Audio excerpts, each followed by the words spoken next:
दें एक बार, तो बहुत अच्छी चर्चा है, बहुत गहन चर्चा है। जो भी इंपॉर्टेंट पॉइंटर्स लगे उनको आप अपनी कॉपी में नोट डाउन कर सकते हैं। सबसे पहले जब भी आपका टेस्ट हो, let's say you have completed your test in 3 hours, 3 घंटे में आपने अपना टेस्ट दिया और ईमानदारी से दिया, ऑनेस्टी से दिया, यानी आपको एग्जैक्टली पता है कि आपके कितने क्वेश्चन ठीक है, कितने क्वेश्चन गलत है, you know everything, you still have to spend at least 1.5 hour to 2 hours. कोई जल्दी भी कर सकता है, कोई लेट भी कर सकता है, ये स्टैंडर्ड टाइम नहीं बता रहा मैं। इतना टाइम आपको देना चाहिए अपने पेपर को। किस चीज के लिए? उस पेपर को घूरने के लिए। उस पेपर को घूरो भाई, उस पेपर को ताको झाको। क्यों? क्योंकि जब आप पेपर को घूरोगे ना, जब आप पेपर के साथ वक्त बिताओगे, पेपर आपसे कुछ बातें कहेगा। जब भी कोई आपका गहरा मित्र बनता है ना, जब भी कोई आपका घनिष्ठ मित्र बनता है, वो आपको राज बताने लगता है। जब पहली बार में आप किसी से मिलोगे तो कोई आपको राज नहीं बताएगा। Similarly when you talk with paper without even talking, when you just ponder on paper कि इस पेपर में था क्या, तो आपको 180 सवाल का जो पेपर है ये एक्चुअल में क्या देकर के जाएगा? 720 सवाल देकर के जाएगा। क्योंकि हर क्वेश्चन में 4 ऑप्शन होते हैं। आपको यह भी पता होना चाहिए कि कोई ऑप्शन आंसर क्यों है, आपको यह भी पता होना चाहिए कि बाकी तीनों ऑप्शन आंसर क्यों नहीं है, and that will itself become a new question. कई बार ऐसा होता है कि कोई सवाल आपका निकल गया, कोई सवाल आपने कर लिया, लेकिन आपको कोई चीज नहीं पता। For example, let me frame a question over here. इनमें से कौन सी चीज ऐसी है जो एनिमल सेल डिवीजन में हेल्प करती है?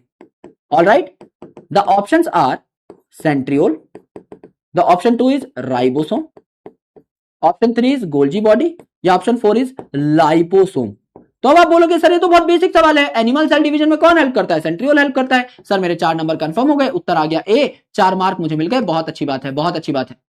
लेकिन अगली बार जब मैं एक क्वेश्चन घुमाकर पूछूंगा ना इससे संबंधित, तब तुम्हारी बैंड बजेगी, तब तुम्हारी पैंट फटेगी। क्यों? क्योंकि ये मिस कर दिया। हर क्वेश्चन को जब डीपली पढ़ोगे ना, हर सवाल से कोई नया सवाल बन के उठ के आपके सामने आ रहा होता है, उसको नहीं छोड़ना है। जैसे PYQ है, एक ट्रेंड है नीट का, मैं एक अलग से इस पे वीडियो भी बना दूंगा, आपके बैच में ही डालूंगा, एक दिन मैं बैठ के डिस्कस करूंगा आपके साथ। कई बार ऐसा हुआ है 2013 से 2026 तक के पेपर सॉल्व करना कि कोई सवाल ऐसा है जिसका ऑप्शन अगले 1-2 साल में क्वेश्चन बन के आ गया। ये आपने नोटिस भी किया होगा, if you have solve the PYQs very very very finally. अगर आप इस पैटर्न को नोटिस कर पाए हो, एक बार दिल भेजो। अगर आपने अच्छे तरीके से अभी तक सॉल्व किया है इस तरीके से पेपर्स को एकदम सीरियल सीक्वेंस में, तो आपको पता लगा होगा कि यार ये सवाल मैंने 2015 में ना एक ऑप्शन देखा था, उस ऑप्शन से उठकर के सवाल आ गया। यह बहुत बार होता है, and that is how you need to supplement your notes. कि कोई क्वेश्चन ऐसा आ गया जो एनसीईआरटी में था ही नहीं, समझो डाइनिन प्रोटीन वाला सवाल आ गया, तो घबरा जाओगे। लेकिन मेरे भाई अब अगली बार जब वो सवाल आएगा तो बाकी बंधु घबराएंगे, बाकी बच्चे घबराएंगे, आप नहीं घबराओगे। क्यों? क्योंकि आपने अपने नोट्स में ऐड कर लिया है। तो अपने नोट्स को हमेशा पावरफुल बनाते रहो, उसमें स्टिकी नोट्स ऐड करते रहो, उसमें अलग से फर्रे ऐड करते रहो, शीट्स बना लो, 3-4 शीट्स बना लो, स्टेपल करके हर चैप्टर के बीच में डाल लिया करो। एनसीईआरटी से एडिशनल पॉइंट्स जो भी हैं, जो टेस्ट सीरीज से आपको मिले, जो मेरी डीपीपी से आपको मिले, जो क्लास में आपको मिले, एडिशनल जितने पॉइंट्स हैं सारे लिखते चले जाओ, so that your notes can become powerful. This is the real meaning of test analysis. इसके साथ बैठो भाई, सारे ऑप्शंस देखो and understand the pattern. The most important thing that I can tell you today as a mentor, as a guide, as a teacher, as a brother, the most important thing that I can tell you of is the pattern recognition. दुनिया में हर चीज pattern पे काम करती है। आपका best friend है, कहां कबाड़ा करेगा जीवन में एग्जैक्टली पता है मुझे। मेरे बेस्ट फ्रेंड का मुझे पता है। मुझे पता है कि एक चीज देख के उसका रिएक्शन कैसा निकलेगा। मुझे पता है कि समोसा देख के थूक यहां से बाहर निकल आएगा भाई का। छोटी छोटी चीजें मैं अपनी दोस्त की नोटिस कर लेता हूं, छोटी छोटी चीजें अपने परिवार के मेंबर्स के नोटिस कर लेते हैं हम कि किस कंडीशन में किसका रिएक्शन क्या होगा। सिमिलरली आपका किसी पेपर में किसी सवाल को देख के रिएक्शन क्या होगा, गलती करने की प्रोबेबिलिटी और गलती करने का पैटर्न क्या होगा, ये आप रिकॉग्नाइज कर सकते हैं। And this is the most important thing that you can feed in your brain. गलती कहां हो रही है ये पकड़ना है। गलतियां सिर्फ 5, 6, 7, 8 नए नए तरीके से हो सकती हैं। सर मुझे OMR भरनी नहीं आती, मेरा बबल फिलिंग गलत होता है। सर मुझे टाइम मैनेजमेंट नहीं आती। सर कोई बाहर का क्वेश्चन आ गया जो देख करके मैं नहीं कर पाया। सर मेरा कैलकुलेशन एरर हो जाता है। सर मेरी कैलकुलेशन स्पीड कम है। सर मैं प्रैक्टिस नहीं करके गया था। सर मेरा रिविजन नहीं हुआ था। सर मैं सिली मिस्टेक कर गया। यही तो है, इसके अलावा कोई और थोड़ी। गुरुजी इन्विजिलेटर ने मेरा पेपर ही फाड़ के हवाई जहाज बना दी, ऐसा ये कोई गलती थोड़ी होती है। ये कोई गलती हुई है किसी की आज तक कि गुरुजी लस्सी गिर गई जीरे वाली मेरे इस पे पेपर पे? अरे ये कौन कर रहा है घर पे बैठ के? तुम्हें कौन लस्सी पिला रहा है एग्जामिनेशन हॉल में? ये गलतियां थोड़ी होंगी। गलतियां तो वो होंगी जो अपने मस्तिष्क से हुई हैं, अपने ब्रेन से हुई हैं। गलतियां तो वही हैं। OMR नहीं आएगा CBT में, वैसे बता रहा हूं। अभी तो OMR बेस दे रहे होगे या घर पे कर रहे होगे, मैं जस्ट वैसे बता रहा हूं। कि सर मुझसे 10 प्रकार की गलतियां हो सकती हैं, क्यों ना मैं इन 10 की 10 प्रकार की गलतियों का पैटर्न बना लूं। पहला क्वेश्चन मैंने देखा, गुरुजी मेरा सही हुआ, सारे ऑप्शन भी मुझे पता है, किस ऑप्शन को कैसे एलिमिनेट किया वो भी मुझे पता है। This is a 100% short question, किसी भी तरीके से आएगा मैं कर दूंगा, इस सवाल को छोड़ो। दूसरा क्वेश्चन, मैंने ऑप्शन मुझे नया मिला सर, ये मैंने ऐड कर लिया अपने नोट्स में, ये भी अब डन हो गया। तीसरा क्वेश्चन, इसमें दो चीजों में मैं सर फंस गया, सेंट्रियोल सेंट्रोसोम लिखा हुआ था सर, मैं फंस गया। मतलब कोई भी सवाल था जिसका आंसर था सेंट्रियोल, आप सेंट्रोसोम और सेंट्रियोल में कंफ्यूज हो गए। यहां मुझे रिवीजन चाहिए, तो आप लिखोगे एनालिसिस में लैक ऑफ रिवीजन, दो एक जैसी दिखने वाली टर्म्स में मैं फंसा। सर बात समझ में आई? Similarly there are many more things, many more patterns. आपको पता लगेगा जब आप 4 5 6 टेस्ट दे लोगे ना, आपको पता लग जाएगा आपकी गलती का पैटर्न क्या है।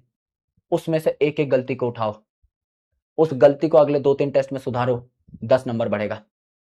अगली गलती पकड़ो सुधारो, 10 नंबर बढ़ेगा। अगली गलती पकड़ो सुधारो, 10 नंबर बढ़ेगा। हर 2 2 3 3 टेस्ट में एक एक गलती सुधारते जा रहे हो, 10 10 नंबर बढ़ते जा रहे हैं। एकदम से नंबर नहीं बढ़ते, आगे जब 20 30 40 50 टेस्ट दोगे पेशेंस के साथ, एक अच्छे डिटर्मिनेशन के साथ, ग्रेजुअल ग्रोथ जब चाहोगे, तब नंबर बढ़ेंगे भाई। एक दिन में नहीं बढ़ते नंबर। यही सबसे बड़ी प्रॉब्लम है कि बच्चे बीच में ही टूट जाते हैं, बीच राह में ही टूट जाते हैं, क्योंकि उन्हें लगता है कि नंबर बढ़ाना तो एकदम बाएं हाथ का खेल है मेरे, मैं तो यूं चुटकी बजाऊंगा यूं नंबर बढ़ जाएंगे। ऐसा नहीं होता। आपको तैयारी के लिए 1 साल दी है, आपको इस चीज को पेशेंस के साथ, बहुत विवेक के साथ लेके चलना है भाई, तब काम चलेगा, अदरवाइज नहीं हो पाएगा भाई आपसे। समझो, ये गलतियां जो आप करोगे अभी नवंबर दिसंबर में, वो मैं आपको आज बता दे रहा हूं, इसीलिए मैं कह रहा हूं इन सारी चीजों को नोट करना मेरे भाई। इस वीडियो को दोबारा से देखना, अगर आप मेरे अच्छे दोस्त हो, मेरे अच्छे भाई हो, मेरी अच्छी बहन हो, आराम से इस बात को जो मैं अभी कह रहा हूं ना, टेस्ट एनालिसिस जब से मैंने लिखना स्टार्ट किया, इसको दोबारा से देखना और इसको समझना कि वीपू भाई क्या कह रहे हैं, और देखना आप में से कई लोग जो सीरियल ड्रॉपर्स होंगे वो गलती कर चुके हैं। क्योंकि हमें क्या लगता है, we are very inquisitive for the results. हम ना बहुत जल्दबाजी करते हैं कि रिजल्ट मुझे झटपट मिल जाए, नहीं होता भाई ऐसा। क्यों होगा ऐसा बताओ? एक चीज जिसको टाइम लगता है, बिल गेट्स भाई अरबपति आदमी है भाई, जो कुदरत के नियम है वो तो उतना ही, अगर वो भी अपना बच्चा पैदा करेगा 9 महीने में ही कर पाएगा ना, कुदरत के नियम थोड़ी बदल जाएंगे, किसी के लिए कितना ही पैसा हो, कितना ही रिसोर्स हो, कुछ नहीं बदलता। If a thing takes that much time, it will definitely take that much time, this is a serial truth, इसको आप बदल ही नहीं सकते, कोई कहीं का इंसान आ जाए। अगर प्रोग्रेस वक्त लेती है, वो प्रोग्रेस टिकती है, वो प्रोग्रेस आपको महान बनाती है, क्योंकि वो आपकी हैबिट का पार्ट बनती है। उसे हैबिट का पार्ट बनाओ, जो चीज जितना वक्त मांगती है उसे उतना वक्त दो, यही तो गेम है, यही तो गेम है भाई। जो बीच में टूटा वो पहुंचा ही नहीं मंजिल तक, घर से भी निकल पड़ा, मंजिल पे भी नहीं पहुंचा, बीच में ही टंगा रह गया। अब घर भी उतनी ही दूर है, मंजिल भी उतनी दूर है, पर भाई को पता ही नहीं है कि मंजिल आखिर कितनी दूर है, इसीलिए उल्टे पांव भाग गया घर की तरफ। उतना ही इधर भागता तो खेल जीत जाता, पर एग्जैक्टली हमें पता ही नहीं है डायमेंशनली कि कौन सी चीज कितनी दूर है और हमारे लिए कितना बड़ा रिवॉर्ड इंतजार कर रहा है। इसलिए मैं बता रहा हूं, सारे काम हो जाते हैं, अच्छे से तैयारी हो जाती है, करनी है बस ईमानदारी से, टूटना नहीं है। मैं बता रहा हूं मंजिल कितनी दूर है, मैं एग्जैक्टली बता सकता हूं तुम्हारी मंजिल कितनी दूर है। तुम्हारी मंजिल मोटा मोटा मान के चलो, बहुत अच्छे तरीके से 50 टेस्ट दूर है, अगर आप इतनी देर का एनालिसिस कर लेते हो ना।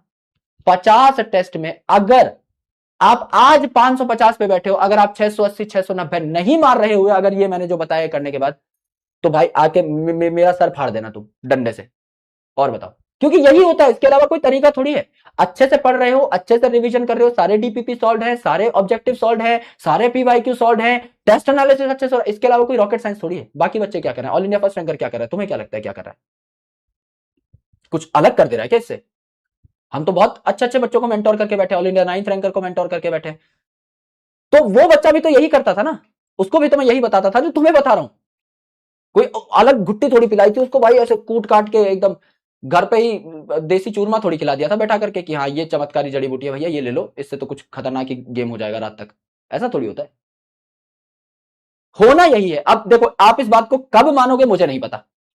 आप में से कई लोग अभी जग जाएंगे आज कि हाँ भैया कह रहे हैं, क्रेडिबिलिटी के साथ कह रहे हैं, क्योंकि मैंने खुद ने इतने पेपर दिए हैं। पेपर का एक पैटर्न होता है, उसे क्रैक करने का एक तरीका होता है, नीट का तरीका मैं आपको बता दे रहा हूं, इससे बाहर कुछ नहीं आता, इसमें क्रैक कर ले जाओगे, बहुत ईमानदारी से बता रहा हूं। और आपको पता भी है सारी चीजें, आपको भी पता है। किसी से भी पूछोगे ना, मैं कह रहा हूं कि मैं घर से बाहर निकला, मैं जस्ट नॉर्मल आम खरीदने जा रहा हूं, एक रेडी के ऊपर, ठेले के ऊपर आम खरीदने जा रहा हूं। मैं आम वाले भैया के पास जाके बोलता हूं कि माइक लगा के उनके मुंह पे कि बताइए भैया सफलता के 3 नियम, कि सफल इंसान को क्या करना चाहिए। तो बोलेंगे मेहनत करनी चाहिए, डेडिकेशन, परसिस्टेंसी, कंसिस्टेंस, बहुत अच्छी अच्छी बातें बताएंगे। सबको ही पता है, द गेम इज कि सबको ही पता है, but the main thing is execution. करेगा कौन? पता तो तुम्हें भी है कि मेहनत से सफल बनते हैं, कर ले रहे हो, बढ़िया, अपनी जान लगा दे रहे हो 100%। कितना लोग दे रहे हैं अपने दिन का, बताओ? कौन लोग कॉन्फिडेंटली कह सकते हैं कि मैं साला अपने दिन का 100% दे रहा हूं अभी, बताओ कौन हो तुम? कर ले रहे हो 100%, संतुष्ट हो अपनी लाइफ में? रात को पसर के नींद आती है बढ़िया एकदम, कि आज मैंने कुछ भी टाइम वेस्ट नहीं किया, आज आई गिवन माई 100% शॉट, आती है नींद? अगर ऐसा है तो बता दो भाई। कभी कभी तो कतराते हैं ना हम लोग, नहीं होते ना संतुष्ट, अंदर मन काटता है खुद को। जब रात को सोने जाते हैं, आत्म मूल्यांकन करते हैं चीजों का, जब पैर लंबे करके सोते हैं तो दिमाग में चलती है ना चीजें गहरी नींद आने से पहले, तब तो इंसान खुद से सच बोलता है ना कि आज 100% दिया या नहीं, आज कामचोरी मक्कारी करी या नहीं। तब तो इंसान बैठ के खुद से ही बातें करता है ना। बाहर वालों को तो बेवकूफ बना सकते हैं हम लोग, खुद को कैसे बनाओगे? खुद को तो पता ही है कि खुद ही नहीं ले। This is the game, execution, proper execution. जो सोचा वो कर दिया शाम तक, ये है बात। और ये नहीं बहुत ज्यादा करना है, जितना सोचा उतना करना है। आज रोटेशन पढ़ना है किसी भी हालत में, हलक सूख जाए भाई, आज रोटेशन खत्म होगा, रात को 3 बजे हो जाए। कल का टारगेट मैं छोटा बना लूंगा, कल सिर्फ ग्रेविटेशन पढ़ लूंगा, कल सिर्फ लिविंग वर्ल्ड पढ़ लूंगा। आज रोटेशन सोचा तो anyhow I need to complete my target. There is no time table, there is to do list, there is no time table. 10 घंटे पढ़ूंगा, 11 घंटे पढ़ूंगा, पावर कट हो गई, बैंड बज गई, घर पे मामा आ गए, बैंड बज गई, है ना, खुद को बुखार चढ़ गया, बैंड बज गई।